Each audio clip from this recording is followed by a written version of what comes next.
Hello YouTube, Captain Mac here, and welcome back to the channel for another fun-filled random flight. It's sort of a semi-random flight.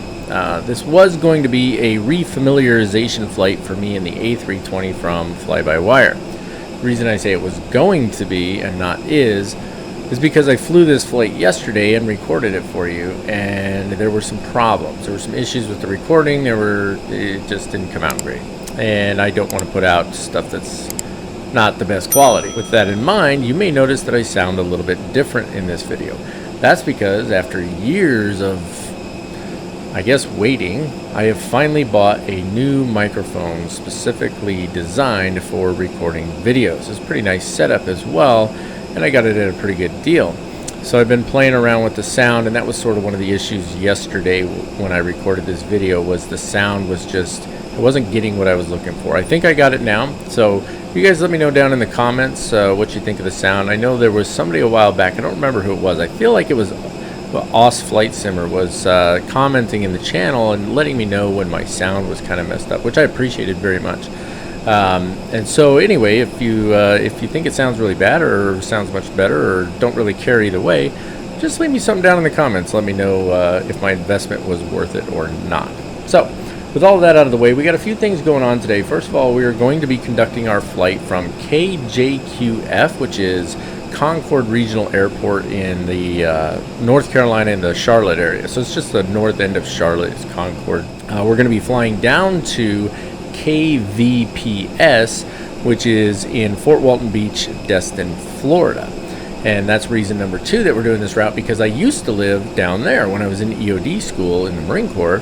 That's where everybody in the military goes to EOD school. And so I lived there for about a year. So I'm familiar with the area, and I've never flown in there. I've never flown out of this airport on the channel. I've never flown into that airport at all. And so I thought that'd be pretty great. Now, Allegiant does fly from Concord to Florida. I don't know if they fly to Fort Walton Beach anymore, but they definitely do fly out of this airport. And I make a special note of that because when we start to taxi out and you see more of this airport, you're gonna realize this is a very small airport. Allegiant is the only airline I know of that flies out of here, and they don't even fly out of here every day, but they do fly A320s out of here.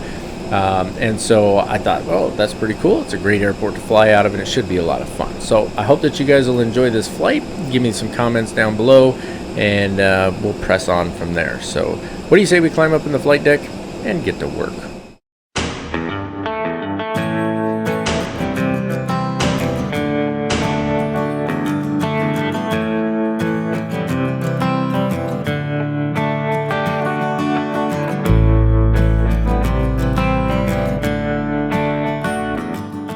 Alrighty folks, welcome to the flight deck. Normally what we do is we go right into our flight plan for the day once we get onto the flight deck here. However, we're going to be doing things just a little bit different today. You may recall in my last video we showed you SmartCARS 3 while it was still in alpha testing, which is something that we rarely ever see. So I'm really grateful to TFDI for allowing me to be able to show SmartCARS 3 while it was still in alpha. I mentioned in that video, and I mentioned in the video previous to that when I talked about SmartCARS 3, I mentioned that it was going to be in beta testing soon. Well, it is now in beta testing. This is only about a week after I made that last video. It is in beta testing now. It's been out in beta for a couple of days. Everybody, all the pilots at Millennium have access to SmartCARS 3, as well as all the pilots from the other partner airlines with TFDI. So if you're interested in joining the beta testing for SmartCARS 3, head on over to macairvirtual.com and fill out a pilot application, and after you complete your first flight, we'd be more than happy to give you access to SmartCARS 3 Beta along with the rest of our pilots. So with that in mind, we're going to put it a little bit more through its paces today, just to get a little more feel for what SmartCARS 3 is capable of. You are all familiar with the fact already that SmartCARS 3 is fully customizable, unlike SmartCARS 2 or 1, which were both great programs. And I just want to highlight a couple of things real quick. First of all, keep in mind it is in beta testing, so while that is a step beyond alpha testing, there are still going to be issues that are going to appear. It is a beta test product. The whole point of beta testing is to figure out what all those bugs and errors and issues are so that they can fix them before full release. So if you see any errors, That's because it's in beta testing. No sweat, it's not a big deal. Also keep in mind that what we see on SmartCARS 3 right now is just scratching the surface of what this program is capable of. So while we don't have a lot of plugins right now, by the time this thing gets to full release, we're going to have tons of plugins available. It's going to be that much more customizable for the airline and for the individual pilot, which I think is just absolutely fantastic. So with all of that out of the way, let's bring SmartCARS back over here. And there we go, SmartCARS 3. You guys have seen this already before. This is the home page. Welcome to Millennium. I changed that community welcome message. So other than that, you've got my basic information on there. We've seen that before. There's no notifications or anything like that. You've got the chat. We're not going to go into there. But let's go into our flights. So here's the thing. The flight that I want to fly is not in my bids right now. It was, but I removed it. So we need to bid on that flight. So I'm going to click on New Bid.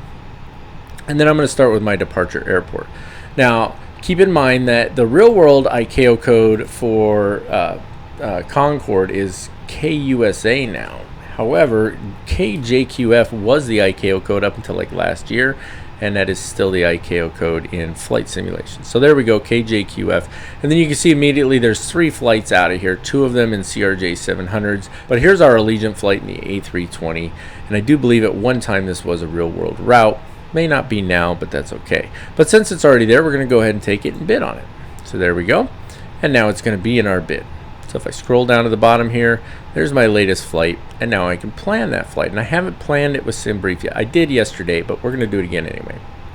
So I can just retrieve my latest SimBrief flight plan. So if I already went on to SimBrief online, I click on this and it's going to pull that flight plan for me, or I can plan this flight on SimBrief. If I do it this way, it's going to take the basic information that I've given it right here.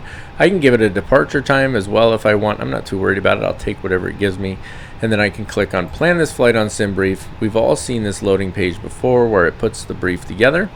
So we'll give it just a second to finish up here, and there we go, and we've got all this flight information. Now, keep in mind that while there's plenty of information here, this is probably not a format we're overly used to. So what we're going to do is we're going to put this into SimToolkit Pro so that we can get it in a format we're more familiar with. And we'll do that here in just a second. But what's great about this is by doing that, because I've connected this to my SimBrief account, that is now my latest flight plan in SimBrief, which is fantastic, right? So all I have to do now is click on Fly.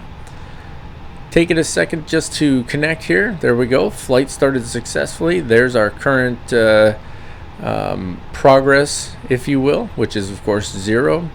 And then it tells us what aircraft we're in, and it says we're now boarding. So this is ready to go. SmartCARS 3 is all set up. We'll just shrink that down over here, and then we'll pull up our SimToolkit Pro, just as we always do. It's connected already to the sim, so let's click on plan a flight. We don't have a flight in there, so we're going to load the latest SimBrief flight plan. And look at that. There's the same flight plan we just put in from KJQF to KVPS. And I'm not going to select an aircraft. I'm not too worried about it. We're going to go ahead and click on Fly Now, and it takes us to our page right here, and we're good to go. Now, keep in mind that I've got my tabs down here, so if I go to SimBrief, you can see there's our flight plan right there. This is our nice little dashboard. You can see I've planned I planned a couple of JFK. I planned this one yesterday. That's why you have these recent flights down here, but now we're going to fly it again today. So let's click on View Flight Plan real quick, take a look at what we got here. But when you look at our route, it doesn't show up. It's the Ester 4 departure out to IPTE, then to CHOPS, MGM, Corky, and then into KVPS. So that's going to be our route for the day. We're going to be flying at 36,000 feet. It's got our cost index at 15. I'm going to go ahead and go with that. That's just fine. It's not a super long flight anyway. Air time is about an hour and 19 minutes, not too long. We're looking at 17,000 pounds of fuel, 8,715 pounds of cargo. It gives us a total, and then we have a total payload of 35,490 pounds, which puts our estimated zero fuel weight at 132,008 pounds. All of that's going to be very important for our flight in the A320 today. Hop over to my Navigraph charts, and you can see that the route is already in here because I flew it yesterday. It is the same route, so I'm just going to leave it there. We may or may not fly this approach. It's the one I flew yesterday, but I don't know if that's going to work for us today. We'll find out when we get a little bit closer. So there's your flight plan. Now let's get back over to the flight deck. Get the things finished. Blech, I can't even talk. We'll finish getting things started up, and then we'll get this bird in the air. Alright folks, welcome back to the flight deck. Just want to let you know, obviously I've got power on the aircraft already. We are running on the APU because for some reason I cannot get ground power to work at this airport. So that's fine. Notice that we haven't put our SimBrief flight plan in here yet, so we'll go ahead and import SimBrief data. It's going to give us the same exact flight. And then we need to go down here. We could go here so that we have, this gives us access. It shows us our trip fuel, our block fuel. We're used to this format. This is the Lido flight plan format. We're going to go down here to our services, and we don't have stairs, so I'm not going to open the door. Ground power just won't connect for some reason, and if you call the fuel truck, he just gets really confused. So we're not going to do that. But we are going to load fuel here. We're actually going to unload fuel is what we're going to do. We're going to do our payload, and then we'll be good to go. So starting with the fuel, we need 17,000 pounds on the button. So just click there, backspace until you get whatever the default is. 17,000 pounds. There we go. And then it's set to fast. We can have instant or real time. I'm going to leave it on fast. It'll take about 1 minute, and we'll let it start doing the refueling. And while it's doing that, we're going to go over here to our payload. Now we've got passengers, cargo, and zero fuel weight. So when I look over at my flight plan, or my briefing flight plan from SimBrief, I've got 153 passengers. So I'm going to click on this. I'm going to type in, well, I guess you got to get rid of the 0, 153, and hit enter. And then now it's not loaded yet. I learned this yesterday. Cargo weight is going to be 8,715 pounds. 8,715. Hit enter one more time. And our zero fuel weight should be 132,008 pounds. So let's back that up. 132,008. And we'll hit enter one more time. And there we go. And then we need to click, I think it's this one, yeah, begin boarding. So I click on that. Now it was set to instant, so it instantly boarded. Okay, you can see right now we're right on the line for our max landing weight. That's what MLDW is, and we're well below our max zero fuel weight. Of course, we're going to burn fuel off as we fly, and that's going to put us below our max landing weight. So we should be just fine on that. So that takes care of getting our flight plan entered in there. We're going to hop down to the bottom here real quick. Wow, you can't see that at all, can you? Can I slide this over? No, probably not. Alright, so our view is just going to be a little awkward here, but we had to come over to this side. We'll work with this FMGC right now. We'll jump on in there. The air rack is already up to date, 20 April to 17 May. We're good on there. Let's go to our initialization page, and we're going to request initialization. This is going to automatically grab our SimBrief flight plan. So there it is right there. We're just going to go with 2336. I know that's not the proper flight number, but hey, we're flying down to where that MOS became my MOS. So there we go. IRS initialization is already done, so we'll come back over here. We can get rid of GPS primary really quick, and let's go to page 2. Now this one's important, and I forgot this yesterday, but it is important that you put in your zero fuel weight center of gravity, and block fuel. If you're not sure about these numbers, you can just click right here, and you can go with that. Now, if you click on fuel planning, it's going to give you a different number for block fuel than what your flight plan says. It has every time for me. So instead we're going to go 17.0 and put it in our block fuel, and there we go. We're good to go on that. All right, next we're going to click on flight plan page, and I've just got my procedures list in front of me here. So flight plan page, we've already got the whole flight plan in there, but we do need to put our departure in there, and I'm just going over to my other screen here. I'm going to grab the weather at KJQF right now. Wind is 230 at 11 knots, gusting to 17. 230 at 11, gusting to 17. So that's going to put us on runway 20. So we'll go in here. We're going to click next to JQF. We're going to click on departure. We're going to do runway 20, and then it is the Esther 4 departure. Now you guys are going to love this departure. It's rather interesting actually. We're going to transition out at IPTE, so that's going to work out nicely, and then we're going to go ahead and hit insert, and then we'll see that takes us out to IPTE without any discontinuities. There is one there that's after the end of our departure. We can go ahead and just clear that one out because we're going to go from there straight to CHOPS. So clear that out, scroll on down, and the rest of that looks good up to Corky, and then it's to the airport from there. And we're not going to choose our approach just yet because we're just too far out for that. So we've got our departure and arrival airports in there. We've got the alignment is done. The cost index should already be in there, but let's go to our performance page real quick and take a look. So it's going to be flaps 1. and then you need to put a slash in there, and then you need to put up and then your trim setting. Now the guys over at Fly-by-Wire, the developers of this aircraft, have done a great job putting together the manuals and access online to be able to learn how to do anything in this airplane. It's really great. In order to get the proper trim setting, there's some calculations and stuff you have to do, and I'm just not going to do those right now. So I'm going to do it the easy way, and I'm going to guess. Yesterday I went with 1.0, and apparently that was just not quite enough. So I'm going to go with like 1.3. So you can do it one of two ways. I can go 1.3 up, or I can go up 1.3. Either one should work. But I'm going to go with 1.3 up, and then you click over here, and that should be the proper format. If you're not sure about your trim setting, you can just put the flaps in there. I like to have both. We're not going to do a flex to temp. Transition altitude is going to be 18,000 feet. So we're going to go ahead and select V1. It's going to give us 134, which is quite a bit higher than I had yesterday, but we are heavier than I was yesterday too. Rotate is going to be at 135, and then V2 is going to be at 139. Crew checklist here, or cockpit crew checklist. So pre-flight briefing is complete. We've already talked about what the flight is for the day. Cabin signs, we'll get those on here in just a second. Fuel quantity is set and checked. Takeoff data is inserted, and we'll do the altimeter here in just a second as well, because I got to check what that is. In fact, it's 3010, so let's just jump up here where we can do that. There we go, 3010, we're good to go. I'll be back momentarily, and we will press on. All right, folks, let's take care of our final pre-flight checks, and then we can get this bird ready for push and start. We're not actually going to push back when we start, but that's okay.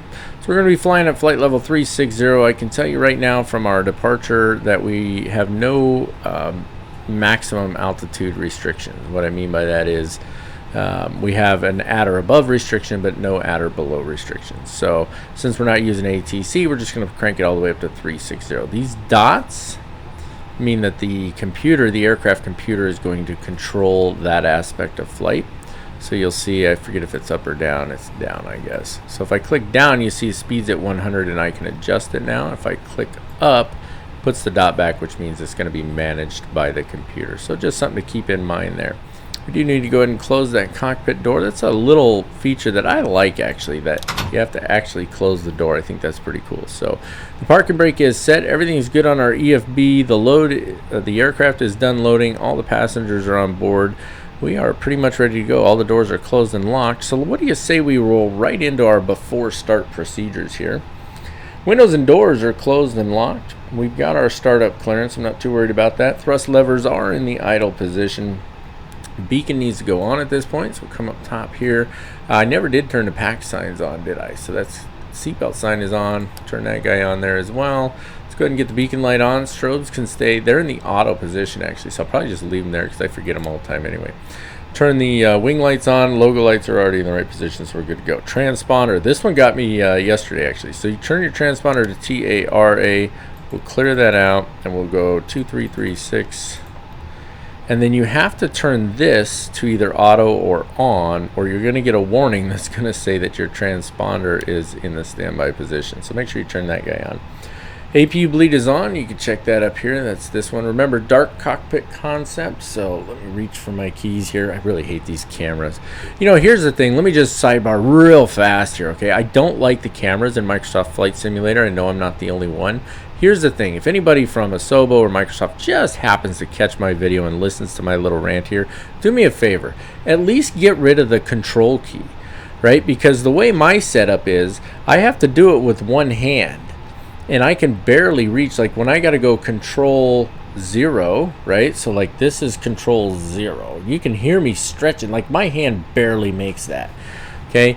Just set it so that I can just have just the number keys instead of the control key. Now, if there's a way to set that up and you guys know what that is, do let me know down in the comments.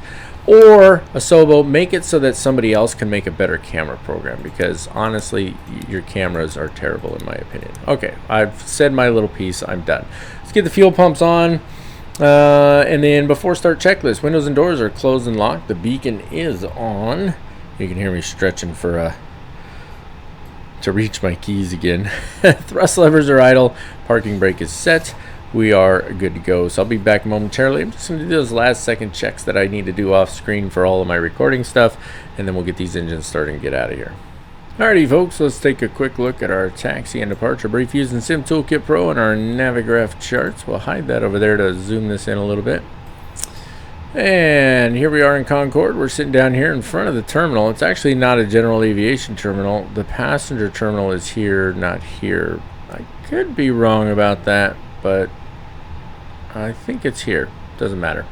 Either way, that's where we are in the airfield. We're going to be taking runway 20 for our departure. So we're going to pull forward here, make our way over to Alpha, all the way up and hold short at Alpha of runway 20. ATIS is on 33.675, Concord clearance on 18.55, Charlotte clearance when the tower is inoperable is 27.25, and ground for Concord is 21.85. CTAF, Unicom, Charlotte departure.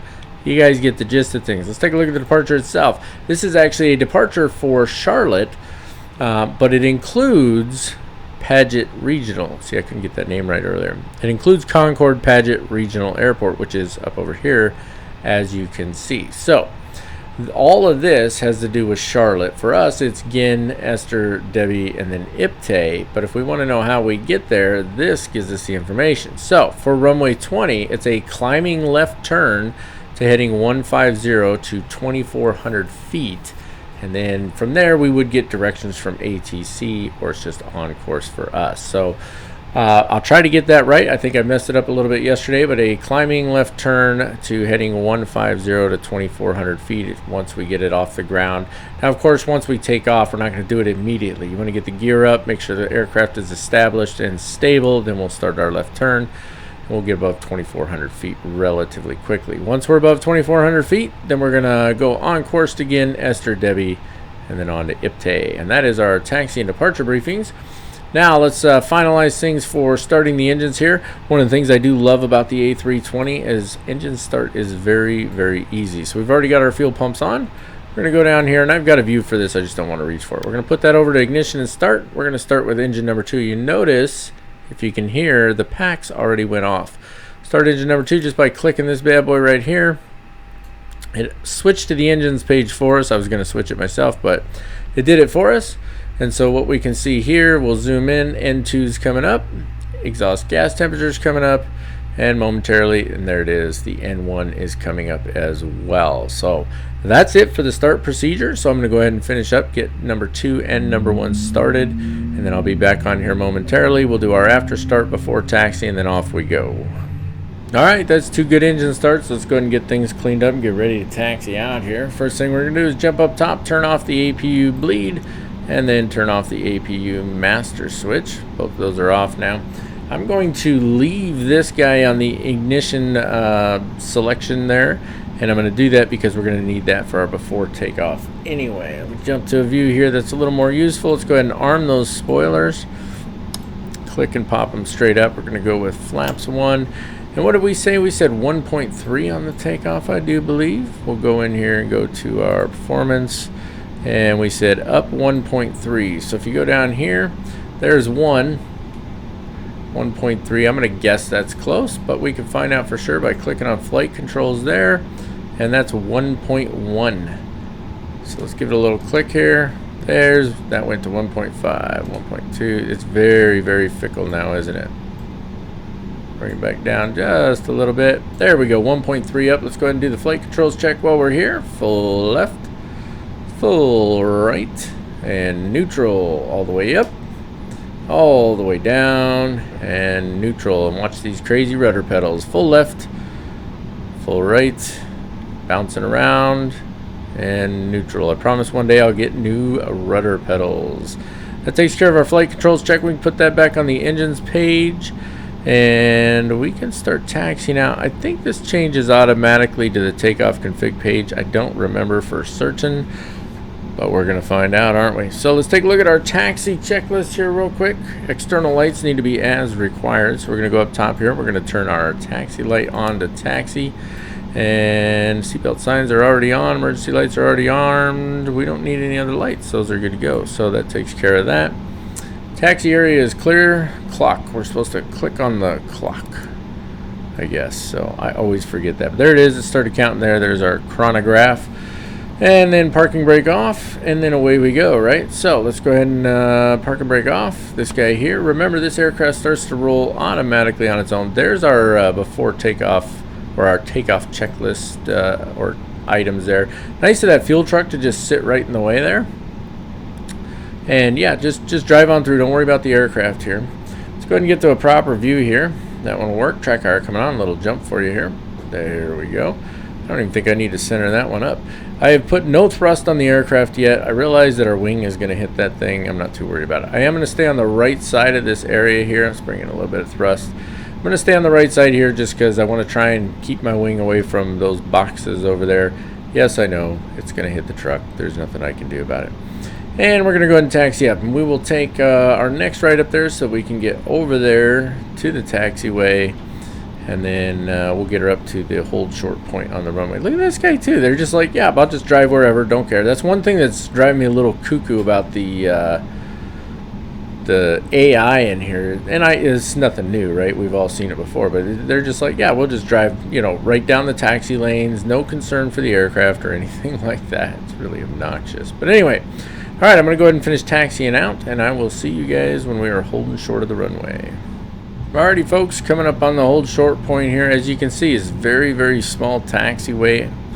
I think the taxiway is a little bit bigger in real life. And then of course, because this is not an airport that anybody's paid any attention to, you've got all these edge lighting little light poles sitting in the middle of the taxiway and stuff like that. But either way, it is a small airport, which makes it seem a little odd that we would be flying this aircraft out of here. But in fact, they do it all the time. So let me just get around the corner here a little bit. We'll bring it to a stop real quick. So this thing turns a little awkward right now. It's kind of weird. And you'll notice in the cinematic that the nose wheel gear does not turn. At least in the cinematic. I haven't looked to see if it turns while you're actually live in the sim. Sorry for my head moving around. I was scratching my nose there. Okay, a few things we got to do to get this aircraft ready to get in the air. We can look down here. So auto brakes, you got to go to max. We got to do the cabin check and the takeoff config test, right? So cabin check is pretty straightforward. You're gonna click on all, maybe. There we go, all. There we go. That takes care of the cabin check. Auto brakes to max is this guy right here. That takes care of that one. And then the takeoff config test is this guy here. Click on that. That takes care of that as well. And then once again, I left the predictive wind shear off. Click that guy over to auto. That gets rid of that little warning that we had there. And we are good to go. Let's go ahead and get those lights on. When we turn off lights, landing lights, I should have gone the other way. It's a little easier, but. And get those to take off. And then strobes are on auto. I'm going to turn them on anyway. Just try and get in the right habit of doing it. Double check our approach path. Nobody coming. Let's get her up around the corner here. I know I'm moving my head a little quick, right? My track IR has been acting up too.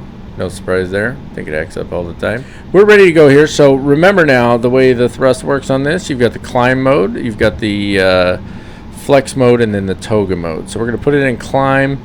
Let it start rolling. We're going to get a little ding ding ding because, or some type of warning because we're not in toga even though we're supposed to be. Once we get that, we're going to go ahead and put it in toga mode. You'll also notice that I put my heading mode to manual and set it to 150 to remind me to make that turn, that left turn to 150 degrees upon takeoff. Okay, let's put this into the climb mode real quick. Let those engines start to spool up. Release the brakes. There's our warning. Toga. Wants to go to the right, keep her down the middle as best we can. Airspeed is alive. There's 80 knots, but she's trying to pull hard to the right too. There we go. We're doing pretty good here. Coming up on V1 and rotate. There's V1. There's rotate. And up, up, and away. There we go. Positive rate of climb. Gear coming up. And as that gear comes up, let's go ahead and start that left turn to 150 degrees. There we go, looking good. There's 180. Ooh, she's turning quick. And start rolling out of that turn there. Looking good. Just about. I think I got just a little under it, or just a little over 150. There we go, 150 right there. Nice. And there's 2,600 feet, so we're above it now. So let's go ahead and reduce our thrust to climb. There we go. Keep an eye on our flight director here. Let's go ahead and zoom this out a little bit. And let's go ahead and set this to managed mode. Go ahead and start our right turn as well. And just line it up with the crosshairs on the flight director there. That's looking pretty good. Coming up around the corner nicely. We can go ahead and bring those flaps. No, we're just a little slow for flaps still, I think. So I'm going to bring the nose down just a little bit, get a little more speed. Technically, we could bring the flaps up right now, but it's a little fickle about your speed when it comes to flaps. It's a safety thing, I'm sure, in the Airbus. So there we go. Now we'll bring those flaps up. That's looking good. Let's go ahead and get that autopilot on. Click on autopilot 1. It should continue to turn nicely. And the speed should continue to climb until we get to 250 knots. Let's get that track IR off here. There we go. Let's get to a view that's usable for us. Well, that wasn't quite it, but that'll work just fine right there. And let's take a look at our after takeoff checklist and procedures. Hold on, I got to get to the right page. There's a bunch of pages here. Tons of pages. Okay, APU bleed was already off. APU master is already off. Engine mode selector. We can change that now. So we'll go down here. We'll put this back to normal. Come on, there we go. Flaps are already up. De-arm or disarm the spoilers. Anti-ice, we don't need it. Seatbelts are going to stay on for now. Barrel ref is fine. We'll change it to standard once we get above 18,000 feet. That takes us to our after takeoff checklist. Engine mode selector as required. Spoilers are disarmed. Flaps are retracted. Landing gear is up with lights being off. Exterior lights as required. Packs are on and altimeter to standard above 18,000 feet. That takes care of our after takeoff checklist, and that means, you guessed it, ladies and gentlemen, it is time once again for some of that obligatory elevator music.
Alright folks, we're just a little inside 50 nautical miles from top of descent. I just want to show you how I get that number really quick. Jump over here. So we need to make for 2,000 feet. You'll see why here in a couple of minutes. And so from our current altitude, now remember this isn't corrected for standard pressure, right? So to get to 2,000 feet, we need to start at 107 nautical miles out. Okay, so you jump down here. Hilton is where we're going to need to be at 2,000 feet. It's actually at or above. You'll see how it works here momentarily. And so at 107 nautical miles, we're at 146.5. So we're basically 39.5 miles from, well, getting less obviously. When we hit 107 from Hilton, that's when we're going to need to start our descent there or thereabouts, because again, Hilton is at or above. And I'm going to show you what I'm talking about here, because we need to take a look at our arrival and approach briefings. Really, it's just an arrival briefing, or I'm sorry, an approach briefing. Don't worry, I'll get my brain to start functioning here in a minute. It's just the approach briefing because there is no arrival. There you go. So we're going to be flying based on the weather. If you go down here to Sim Brief again, pull up your airport, look at the weather. It's marginal VFR. It is 16012 knots, 10 statute miles, visibility broken at 1,600 feet, broken at 6,500 feet. That's the simplistic way of putting it, but anyway, it's going to be the RNAV Z runway 12 approach for us today. Don't mind me. So I had to pause the sim for like an hour or so and then come back, and so sometimes it's hard to get back into the little groove you were in. The ATIS is 134.625, Eglin approach on 25.1, tower on 18.2, ground on 21.8. It is an RNAV approach with a final approach course of 123 degrees, and descent point or final approach fix at SWAVs is at or above 1,700 feet. LNAV minimum decision altitude is 520 feet on the Barrow. That's what we got it set on. Airport elevation is 84 feet. Touchdown zone elevation is also 84 feet. 1,800 feet minimum safe altitude in the area. Missed approach, climb straight ahead to 1,600 to Jeep and hold. Transition altitude is 18,000 feet. And we're going to come in here to Hilton. Again, it's at or above 2,000 feet. So we should be good cruising on here to Rubin or Rubbin, whatever it is. Then to Suave. Left turn 123 to Suave. Then it's on to runway 12 from there. Suave is where we want to be at or above 1,700 feet. We should hopefully have good visibility on the runway from there and be able to go in and park this thing. So that's basically our approach briefing. Let's finish making sure we got things set up in here. Get over there. This mouse, I think it's the mouse pad, to be honest with you. Let's see, Control 5, how far out are we? Yeah, we're doing pretty good. I thought that was going to take me a little longer than it did. All right, there's 36,000. So I'm gonna set it to 1,700 feet just to make life a little easier. That's set on the heading. I need that on the altitude. There we go. So bring it all the way down, and then when we get to 2,000, we'll switch it over. So right now it's on the 1,000 foot. We'll switch it over to the 100 foot, and now we can just bring it down. 3 more. 3. There we go. And then we're going to want our heading to be 123 degrees. So let me just go ahead and crank this over real quick. So if you're wondering how I'm doing that, I think I've mentioned it before. I'm using my Bravo throttle quadrant. I didn't have to do anything. It automatically works, and I can change. I've got 2 knobs. One of them changes what I'm adjusting, and then the other one does the adjustment for me when I spin it, right? So right now I just set it to heading, and then I spin the knob. That's why initially it started spinning the heading instead of the altitude. So there you have it. You can preset your altimeter. So if we click this bad boy and we go to 3003, the aircraft shouldn't do anything, right? So it should just stay where it's at on altitude. So it should. Doesn't mean it will. Probably better to do it while you're on the descent. But anyway, 3003. Oops, I want to leave that on QNH, and then we'll put it back on standard, and then we'll let her do her thing from there. Jump down here. Let's take a look. Make sure we got the approach set up in here properly. So if you go to flight plan page, click on KVPS, go to your arrival page, and then you're going to select your approach. It's the RNAV 12Z via Hilton. So we're good to go there. Back over to the flight plan page, you can see there's Hilton, Rubin, and then Suave, and then runway 12, and then from there it's a missed approach, right? Good stuff. Click flight plan again to recenter that. Go to your performance page. We're in the cruise right now. Run it over here to this page.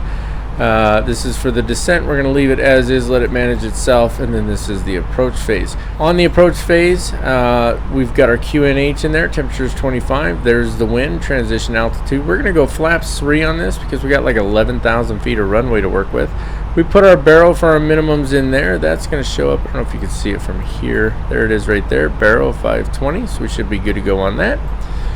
And other than that, we can look at the progress page. We can see we're 113, so we got just a few more miles to go, and then we can start our descent. So I'll go ahead and get that going here shortly, and we'll see you guys when we're just about on the approach. Alrighty folks, as you can see, we're just about to Hilton here. The first thing I'm going to do, and I don't normally do this, but I'm going to activate approach phase, confirm. It takes us to this page, and I'm curious, it looks like it's immediately going to start dropping the speed down here. Could be wrong about that. Now the speed's definitely coming down now, so that's good. So the speed is coming down. Let's go ahead and bring the first setting of flaps. There we go. That's looking good. Alright, so that puts us 1.5 miles from Reuben. It'll probably start making the turn here shortly. Now I configured it for a flaps 3 landing. As you can see here, config 3 via approach 145. But it's still saying flaps full on there. So if on short final we start getting warnings or anything like that, you know, I'll try going to full flaps and see if that deals with that issue. Let's go ahead and get the proper view here. Ooh, that's zoomed out a bit, isn't it? Track car coming on a little jump, or no jump at all. Works for me. Alright, let's zoom that in just a little bit. We'll just let her fly up around the corner here, and then it should be descending, which it is, down to 1,700 feet. And then remember, our go-around altitude is 1,600 feet, but on the missed approach holding fix, you have a max of 2,000 feet and a minimum of 1,600 feet. So we can leave it at 1,700, and that should work out just fine for us. We do have quite a strong crosswind there. Let me zoom it in a little for you and show you. So you can see that's strong. That's a pretty strong crosswind. So the wind has definitely shifted since we pulled the weather, but it'll be all right. We'll be fine. We've got the runway in sight. So we're going to fly this up to Suave, and then we'll disconnect the autopilot, and we'll fly it on in ourselves as we're crossing over Suave. So just about 4 miles to go from there. Lots of empty space out here. I've actually spent a lot of time in this area, not necessarily over here on the flight path, but definitely out in this area. It's all part of Eglin Air Force Base, which is where they do EOD training for all branches of service. I think I mentioned that at the beginning of the video here. So pretty good stuff. Super excited just to fly in here for the first time. Well, technically the second time, but it was such a disaster. That last one, video recording problems, audio recording problems, aircraft problems. I mean, you name it, we had it. So yeah, it was pretty crazy. So I know it's hard for you to see, but we're just about 2 nautical miles now from about 2.3, I think 2.2 from Suave. So we're just going to let the aircraft kind of try and settle. It doesn't seem to settle real well. It seems to be having a problem with that, but I think we'll be all right. We'll make it work. All right, 1/2 mile to go now. Autopilot off. My aircraft. Start our descent here. And for our ground speed, our descent should be about 730 feet per minute, which is going to be right about there. And I know it's really hard to see that. I'll zoom it in for you real quick. So there's 700 feet. So we're pretty close to 730 feet per minute, give or take just a little bit. That's one thing, is it's just so hard in this view to get really good, you know, a really good view of the, you know, the flight instruments and so on. So, but it is what it is. So far, we're not getting any of our don't sink warnings, so that's nice. But we are drifting to the left, so we're going to bring it over here to the right a little bit. Definitely a pretty strong crosswind landing. I like 1,000. Okay, 1,000 feet. Looks like we're descending just a little fast. Let me just bring it up just a hair there. So again, I know it's hard for you to see, but you can see just a little quick there. So just trying to keep an eye on that. Still drifting left a little bit. Still descending just a little too fast. I got red lights on my left-hand side there. It's supposed to be PAPI lights. Last time I flew in, I think it was VASI lights instead of PAPI. So and that wind let up a little bit. It's gusty, right? So there we go. We're looking good there. So it is VASI lights actually instead of PAPI. So you can see we've got 2 white and 2 red. Now it's 2 red again because we descended just a wee bit fast. Just bring her back up. Too low, terrain. Too low, and that wind really died off on us. Too low, terrain. Yeah, so see, we're getting those warnings again. Too low, terrain. And there's nothing I can do about that. I don't know why it's doing that. Terrain. Too low, terrain. I mean, we're in landing configuration, so it shouldn't be giving us that warning. We're not going to go to full flaps this close to the runway, so we're just going to have to suck it up and hope we get our call-outs here. Too low, terrain. Wind is right down the runway now. Too low, terrain. Too low, terrain. Too low, terrain. Too low, terrain. Too low, terrain. 20, retard. 5. Whew, buttered that sucker in. There's that wind came back over from that side again. Alright, let her settle there. Come on, baby. Let's get some reverse thrust in. Whew, hold on now. Boy, trying to keep it centered sometimes is difficult.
That's alright though, we'll go to the next one down here. We're going to hang left, taxi all the way back.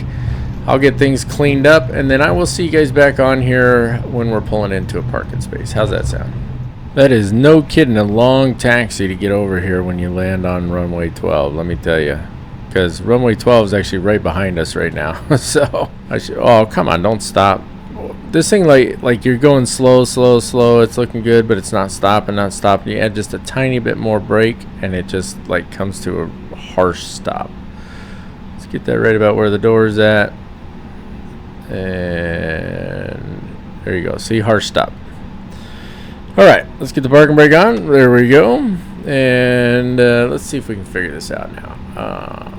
APU is on. APU bleed is right there. Now the APU bleed is on. Let's go ahead and get the engines off. 1 and 2. We could turn that off already. I forgot to. All right, so we're not going to shut down the aircraft. We're going to leave it run with the APU. I'm not going to mess with trying to get the ground power, but that's basically what we would do. We would bring the ground power over, connect that, and we'd be good to go. So with that in mind, let me go ahead and end the flight over here real quick. And I accidentally closed out SmartCARS 3. So we're shut down. PIREP is filed. That means that's going to wrap it up for this one, ladies and gentlemen. I opened SmartCARS back up for your benefit. I went over to the logbook. You can see that the PIREP has been filed. If I click on this bad boy here, we get all the information we could possibly want about it.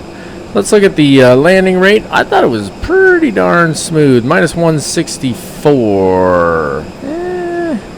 I don't know. I thought it was a little smoother than that. That's still really smooth. I mean, minus 200 feet per minute is barely over 1G, right? So that's a pretty smooth landing, actually. So remember, with this, what's really cool is like I can make the map go all the way across, so we can look at the route. And I didn't put a route in here. Now, if you put your route in here, okay, it'll show up here and it'll show the route on here. And I'll make sure I do that next time. Next time I do a flight and we show SmartCARS 3 again, I'll make sure to put the route in there so you can actually see it. I didn't do that on this one. Bad habit. It's a bad habit I've gotten into, not doing that. So I'll keep that in mind for the future. Overall, it was a good flight, though. I hope that you guys enjoyed it. I most certainly did. yeah, we're going to keep pressing on. This was just, you know, like I said, it's kind of a refamiliarization flight, a little bit of fun. We've got to finish up our Life of Virtual Airline pilot season. I can't use SmartCARS 3 with X-Plane 12 right now, and that's not because of SmartCARS 3, but because XUIPC is not working properly for X-Plane 12 right now. Some of you may already be aware of that. So I couldn't do a flight. Yeah, so it's not working right now for XUIPC is not working right now for X-Plane 12. And so as a result, we can't use SmartCARS 3 with X-Plane 12, which means our next FedEx Cargo Ops flight will not have an inclusion of SmartCARS 3. So keep in mind this program is in beta right now, which means there's still going to be bugs with it and so on. That's the whole point of beta testing. So you know, if you saw something that looked strange or didn't look right to you, it is in beta. And it will continue to be in beta for a little while. I'm not sure how long. I know that they have a schedule that they're looking to keep to, so it's really exciting coming out, the SmartCARS 3 coming out. So hopefully a lot of virtual airlines out there will jump on grabbing this thing, because I think it's fantastic that you can customize it, not only for your virtual airline, but the individual can customize it as well. And like I said at the beginning of this video, you're going to start seeing a lot of really cool stuff as far as plugins and whatnot coming down the pipe with SmartCARS 3. So look forward to that in the near future. If you haven't already done so and you feel like it and you think I've earned it, please do hit the subscribe button. You don't have to, but if you want to, that'd be fantastic. Do give the video a thumbs up if you enjoyed it. That's a huge encouragement to me. It lets me know that you like the content that I'm creating, and it makes it a lot easier to decide what I'm going to do for my next flight. So that's it. That's all, and no more, ladies and gentlemen. Until next time, as always, keep the blue side up, or the really dark gray side in this case, unless otherwise instructed by ATC. God bless you all, and have an absolutely fantastic day.